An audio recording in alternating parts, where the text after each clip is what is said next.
Bonjour, bonjour à tous.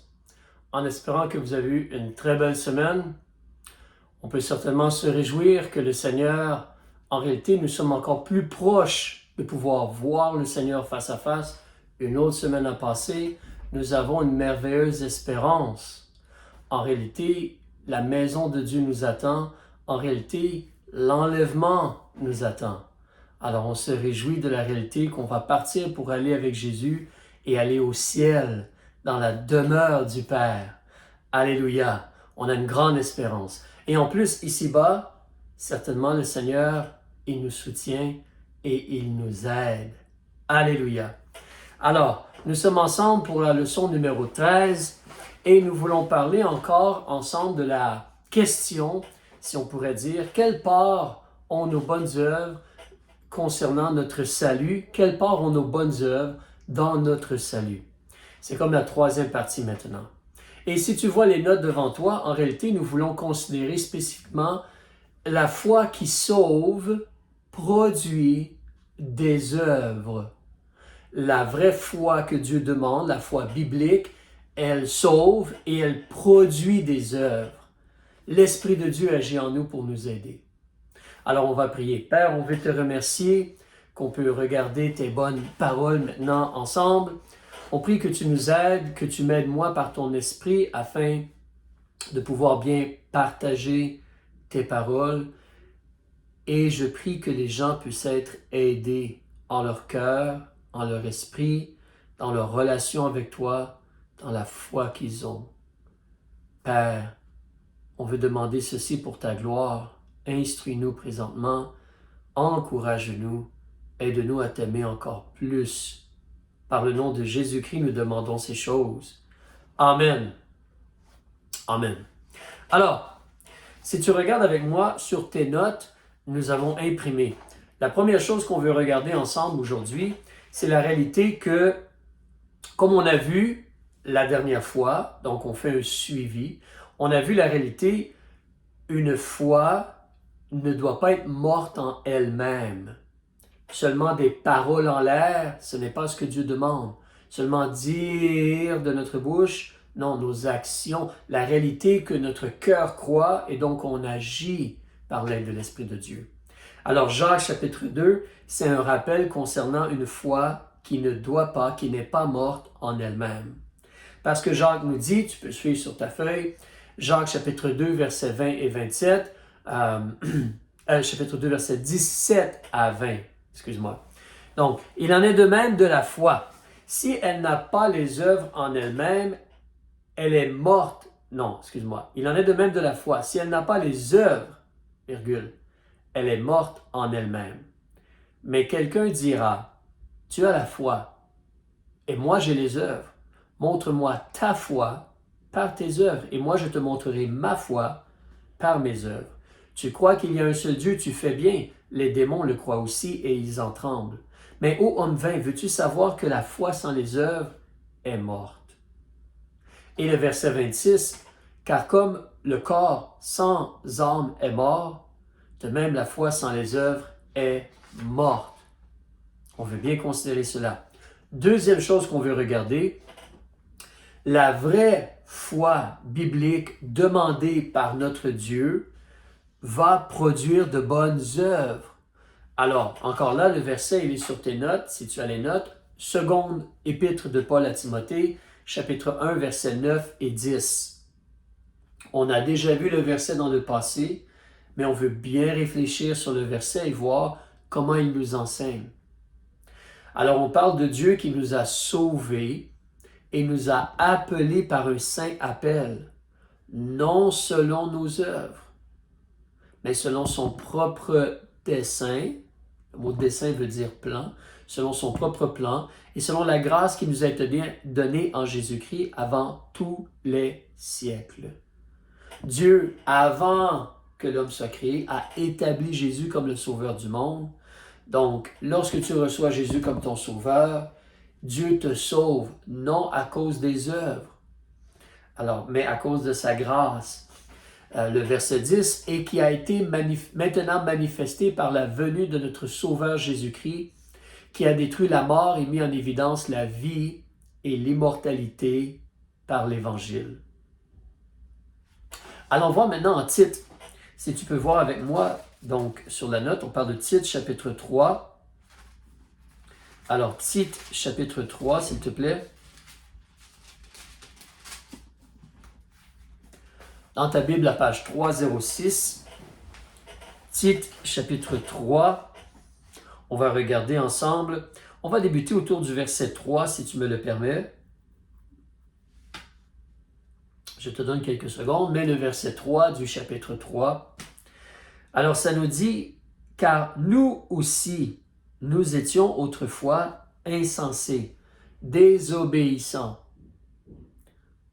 égarés, assujettis à des passions et à des voluptés diverses. » Les voluptés, c'est comme les plaisirs de la chair. Vivant dans la malice et dans l'envie, dignes de haine et nous haïssant les uns les autres. Ça, c'est comme un portrait de nous, les êtres humains. Une image, une réflexion. Ça, c'est nous en tant qu'êtres humains. Nous sommes comme cela. Verset 4. « Mais lorsque la bonté de Dieu, notre Sauveur, et son amour pour les hommes ont été manifestés, il nous a sauvés. » Et le verset suivant. « Non à cause des œuvres de justice que nous aurions faites. » Dieu ne te sauve pas parce que tu fais des choses justes et droites. Il te sauve selon sa miséricorde, parce qu'il a à cœur ta misère. Il a à cœur le fait que tu n'as pas de justice et que tu es faible. Il a à cœur ta misère. On nous dit, c'est par le bain, comme le lavement de la régénération et le renouvellement du Saint-Esprit. Parce que Jésus dit qu'on doit naître de nouveau. On doit devenir un enfant de Dieu.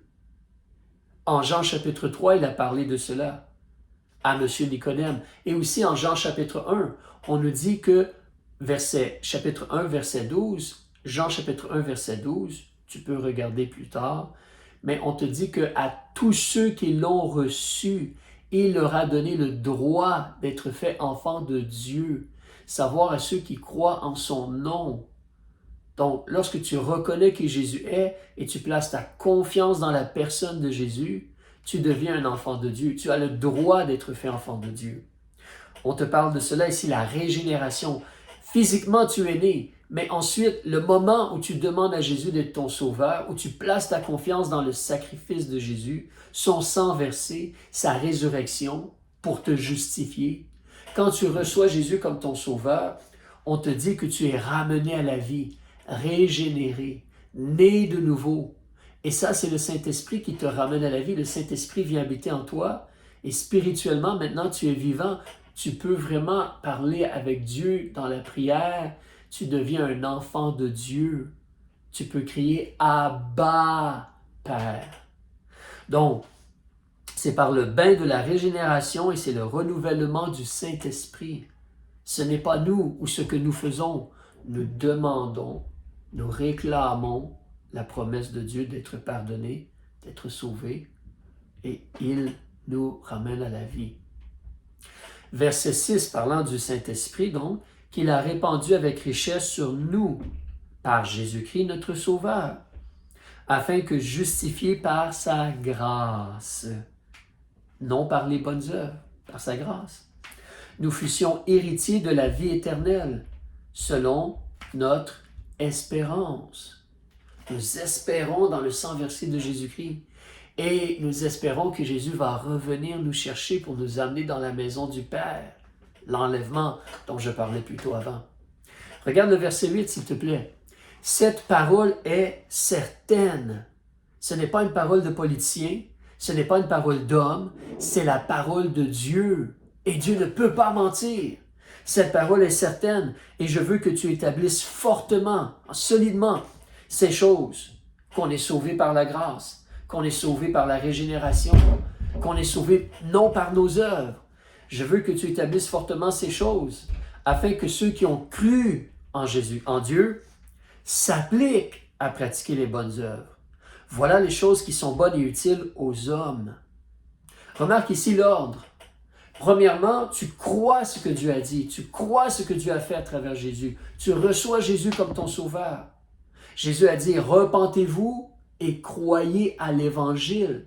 Marc chapitre 1, verset 15. Donc, en notre cœur, on réalise qu'on est coupable, on confesse à Dieu nos péchés, on se repent, on est prêt à se détourner du péché et se tourner vers Christ par l'aide de Dieu. Mais on se repent et on croit le message de l'Évangile. On demande à Jésus d'être notre sauveur. Et après qu'on a cru en Dieu, on s'applique à pratiquer les bonnes œuvres. Les bonnes œuvres viennent après le salut. Les bonnes œuvres sont là parce que nous avons été sauvés, parce que maintenant nous espérons en Dieu. C'est pour cela qu'il y a des bonnes œuvres. Alors, premièrement donc, on a vu comment la foi sans les œuvres est morte. Là, on voit comment la vraie foi produit de vraies œuvres ou des bonnes œuvres. En troisième lieu, on veut regarder ensemble deux exemples bibliques d'une foi, la foi d'un individu qui sauve sans faire des œuvres. Une foi qui sauve, une foi qui va produire des œuvres, mais une foi qui sauve sans les œuvres. Alors viens avec moi dans ta Bible, dans l'évangile de Luc, s'il te plaît. L'évangile de Luc au chapitre 7. Il y a une très belle histoire ici d'une dame. Alors Luc chapitre 7, s'il te plaît, vers la page 92 dans ta Bible ou dans ton Nouveau Testament. Nous allons débuter au verset 36.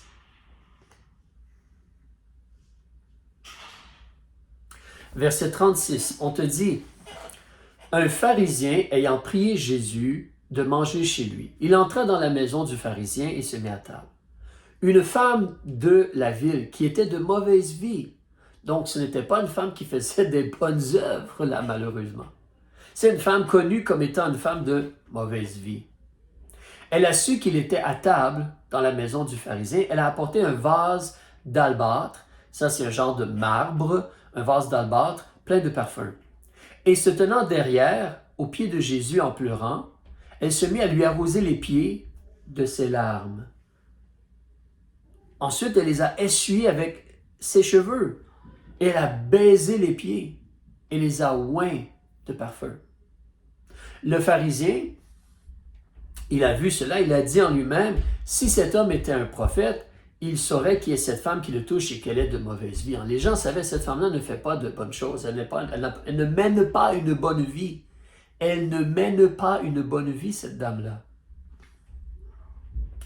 Alors Jésus, au verset 40, prenant la parole, lui dit, « Simon, j'ai quelque chose à te dire. » Et il lui répondit, « Maître, dis-le. » Un créancier avait deux débiteurs. Deux personnes devaient de l'argent à un créancier.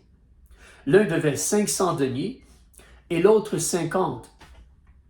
Alors, c'était comme la monnaie en ce temps-là, mais tu peux évidemment deviner comme moi que 50 versus 500, 500 est plus gros que 50. Et on te dit donc que Jésus, verset 42, il dit, il n'avait pas de quoi payer et il a remis à tous deux la dette. Dis-moi donc, lequel des deux l'aimera le plus? Simon répondit, j'estime que c'est celui à qui il a le plus remis. Jésus lui dit, tu as fort bien jugé. Alors se tournant vers la femme, il dit à Simon, vois-tu cette femme? Je suis entré dans ta maison et tu ne m'as point donné d'eau pour me laver les pieds. Mais elle a arrosé mes pieds de larmes et les a essuyés avec ses cheveux. Tu ne m'as point donné de baiser, mais elle, depuis que je suis entré, n'a cessé de me baiser les pieds. Tu n'as pas oint ma tête d'huile, mais elle a oint mes pieds d'une huile odoriférante. C'est pourquoi je te dis, ces péchés qui sont en grand nombre lui ont été pardonnés. Pourquoi? Mais on te dit, car elle a beaucoup aimé, mais celui à qui on pardonne peu, aime peu. Ces péchés qui sont en grand nombre ont été pardonnés. Et comme le fruit de cela, c'est qu'elle aime beaucoup maintenant. Elle aime beaucoup maintenant. Mais celui à qui on pardonne peu, aime peu. C'était là l'histoire que Jésus, ou la question que Jésus a demandé au monsieur. Qui de deux va l'aimer le plus? Celui qui doit 500 deniers ou celui qui doit 50 deniers?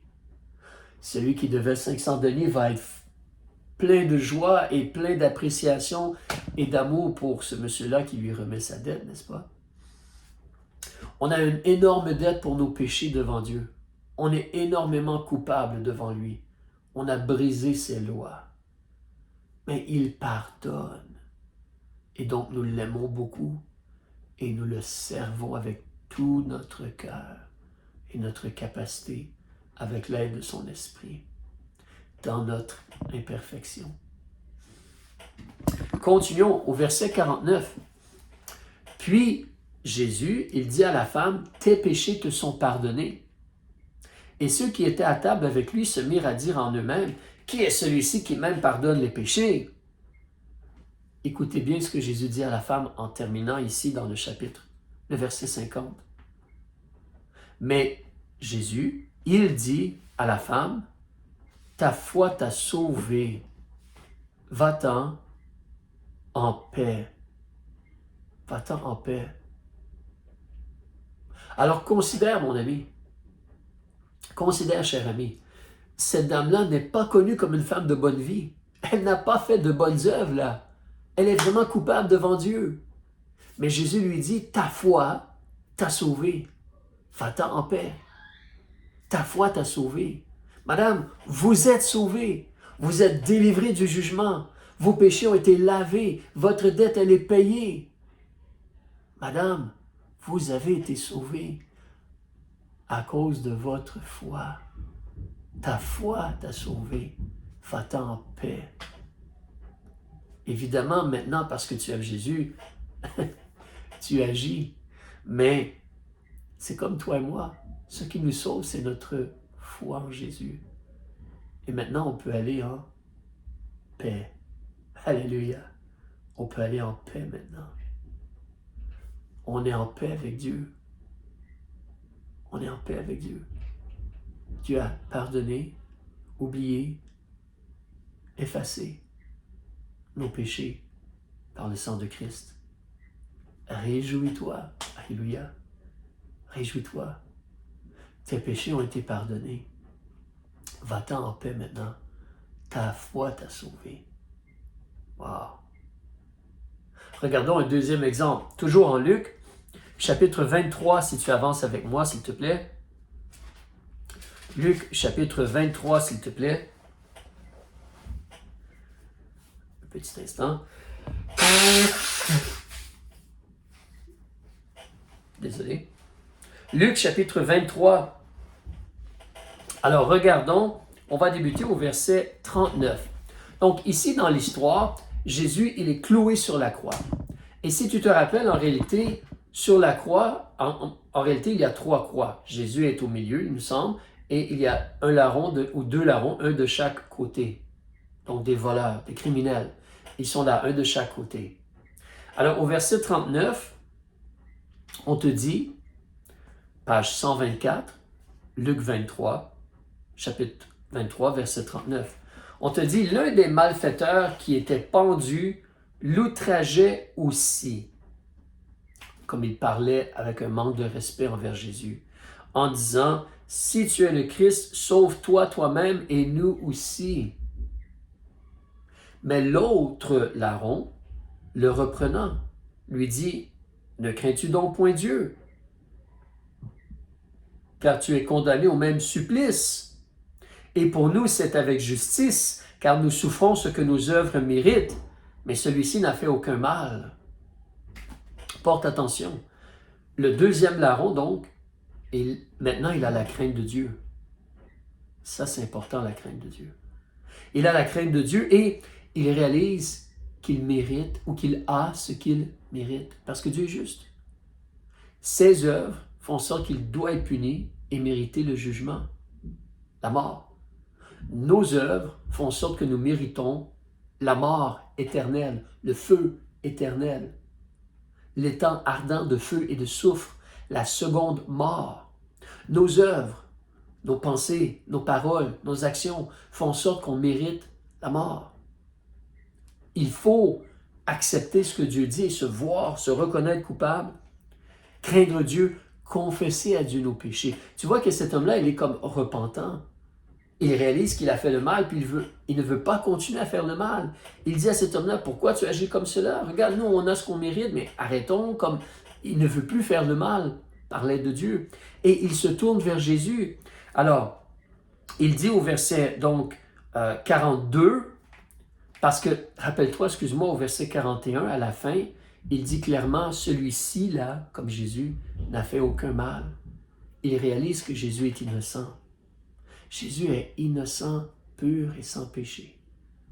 Je me rappelle encore, quand pour la première fois de ma vie, à 17 ans, avant, je pensais que Jésus a été tué, c'était une injustice.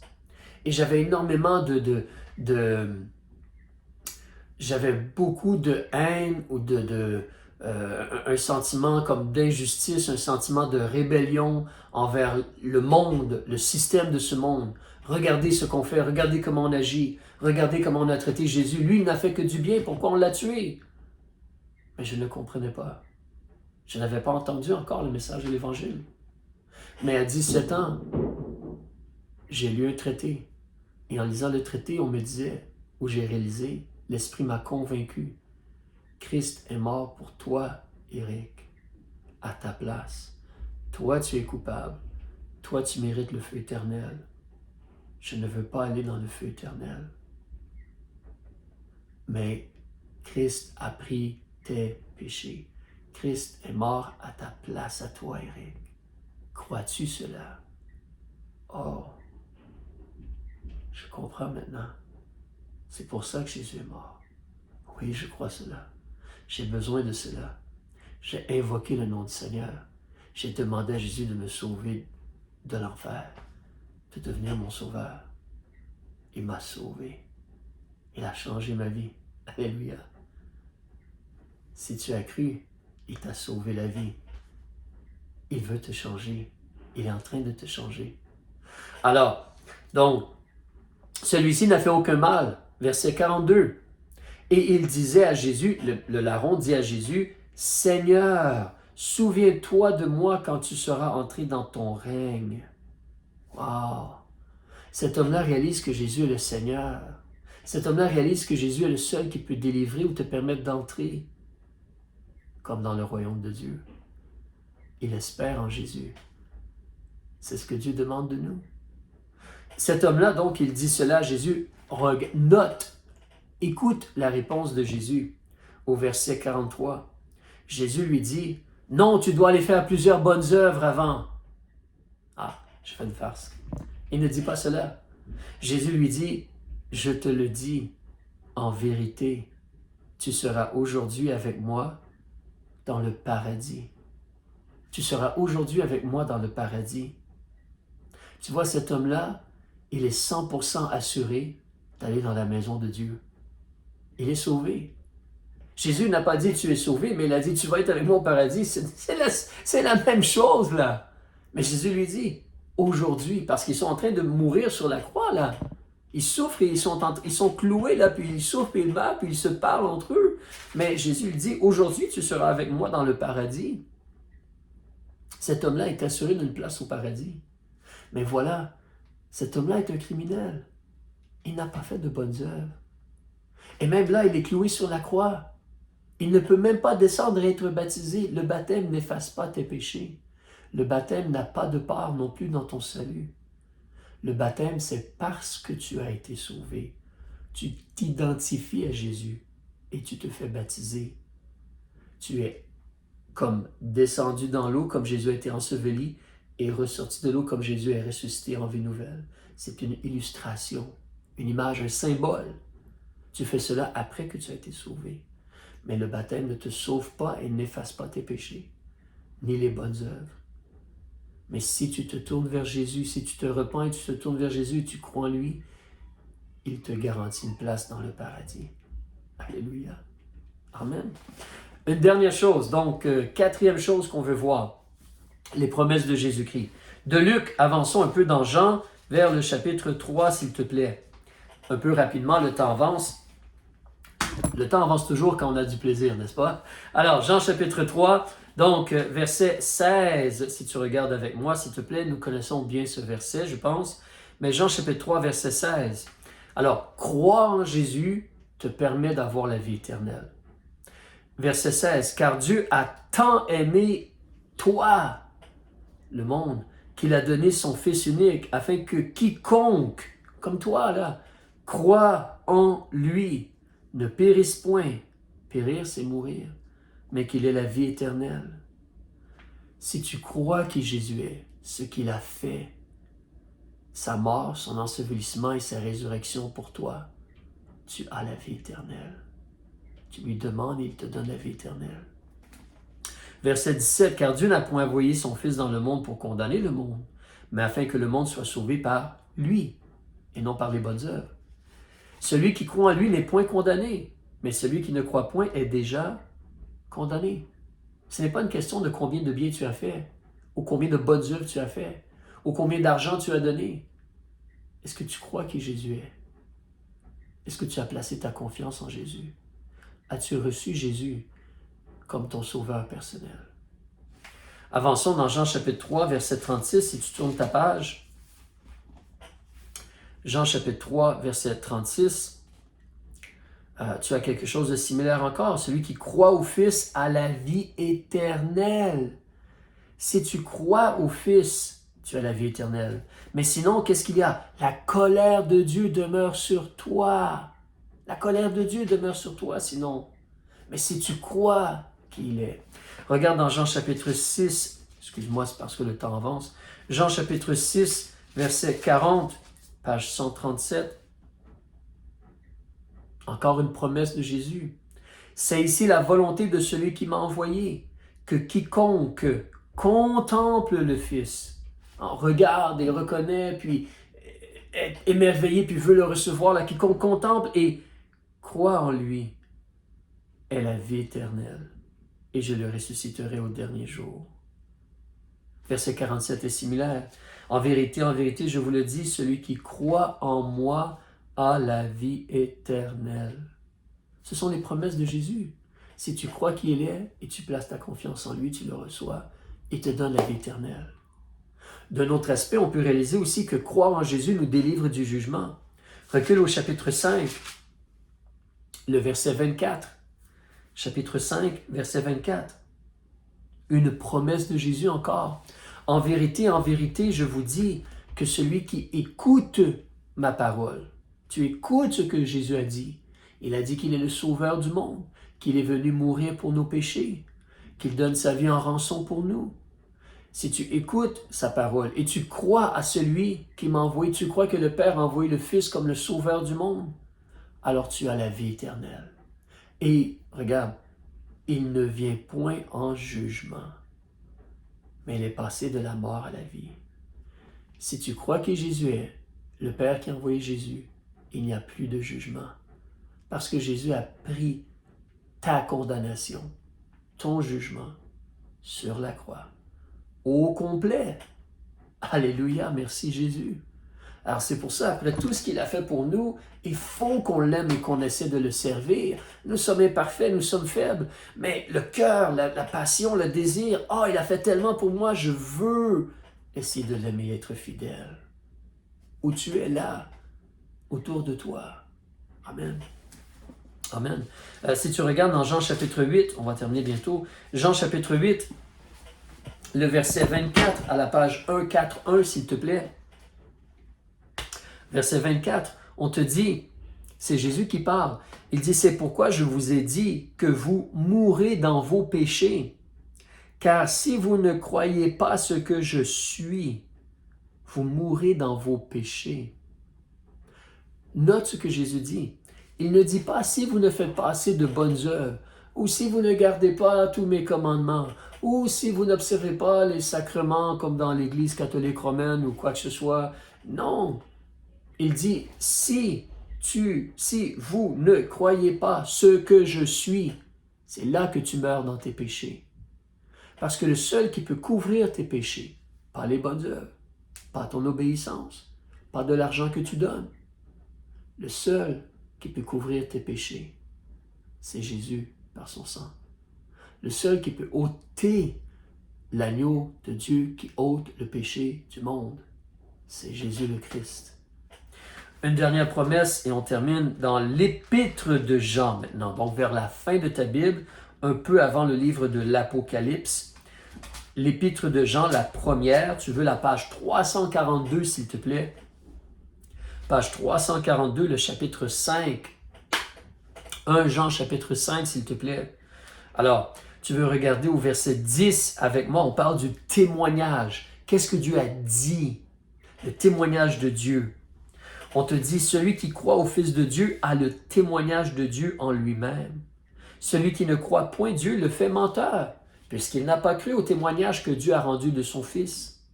Et voici le témoignage, c'est que Dieu nous a donné la vie éternelle, et cette vie est dans son Fils. Qui a le Fils a la vie. Qui n'a point le Fils de Dieu n'a point la vie. Attention, ce n'est pas juste « Ah, je crois que Jésus existe. Ah oui, je crois que Jésus est le Fils de Dieu. » Non, non, non, non. C'est « Il est le seul qui peut effacer mes péchés. Il est mort, enseveli et ressuscité pour ma justification. Je le reçois, j'espère en lui. Il est mon sauveur, il est mon maître. » On parle de ces choses-là ici, là. Alors, si on a le Fils, on a la vie. Verset 13, « Je vous ai écrit ces choses à vous qui croyez au nom du Fils de Dieu, afin que vous sachiez que vous avez la vie éternelle, et afin que vous croyiez au nom du Fils de Dieu. » Savoir que tu as la vie éternelle. Alors, cher ami, tu vois ici les paroles de Dieu, les promesses de Dieu, le salut de Dieu. Christ a tout accompli. Il te demande de placer ta confiance en lui. Oui, il demande la repentance, on va parler de cela. On veut se détourner de ce qui est mauvais, mais on place notre confiance en lui. C'est lui qui nous sauve, c'est lui qui nous justifie. Et parce qu'il nous a aimés, parce qu'il nous a pardonnés, parce qu'il nous a délivrés du jugement, on veut le servir et faire des bonnes œuvres. On veut faire ce qui lui plaît, par amour. Alors, allons servir le Seigneur avec amour. Réjouissons-nous du salut que l'on a. Tous les matins, quand tu te lèves, merci Jésus, tu m'as sauvé, tu m'as pardonné, tu m'as donné la vie éternelle. Et essaie de partager avec les gens autour de toi la merveilleuse espérance, le message d'espoir, le message de pardon, alléluia, le message de vie. Si tu as le Fils, tu as la vie. Pas juste la vie physique, mais tu connais vraiment Dieu et tu vis. Amen. Que le Seigneur vous bénisse. On se revoit